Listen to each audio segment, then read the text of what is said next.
ডাঁটাগুলো তুলে নিয়ে চলে এসেছি, এবার চলো রান্না করি। আজ করবো এই আগার দিয়ে রান্না করবো, এই নরম ডাঁটাগুলো দিয়েই করবো আজকে রান্না। কাঁঠাল বীজগুলো ভিজিয়ে রেখেছিলাম 1 ঘন্টা, এবার বেটে নেব।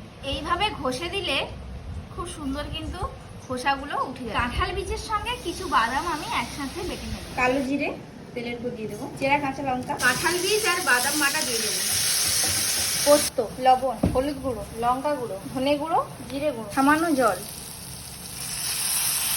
মশলা থেকে তেল ছেড়ে গেলে ওপর থেকে কেটে রাখা আলু আর ডাঁটাগুলো দিয়ে দেবো। ঢাকা দিয়ে খুব ভালো করে কষিয়ে নেব। আলু আর ডাঁটাটা ভাজা ভাজা হয়ে এলে জল দিয়ে দেবো পরিমাণ মতো। এবার ঢাকা দিয়ে দেবো, স্বাদ মতো চিনি দিয়ে দেবো। এই রান্নাটা আমি সম্পূর্ণ নিরামিষ করছি, তো তোমরা চাইলে এখানে চিংড়ি মাছ ব্যবহার করতে পারো। কাঁঠাল বীজ রান্না করলে অনেকটা শক্ত লাগে, তবে এইভাবে রান্না করলে বেটে যদি রান্না করি শক্তও লাগবে না এবং খেতে খুব টেস্টি হয়। কাঁঠাল বীজ এবং ডাঁটার এক অপূর্ব মেলবন্ধনে তৈরি হয়ে গেল এই রেসিপি। তোমাদের কেমন লাগলো তোমরা অবশ্যই কমেন্ট করে জানাও।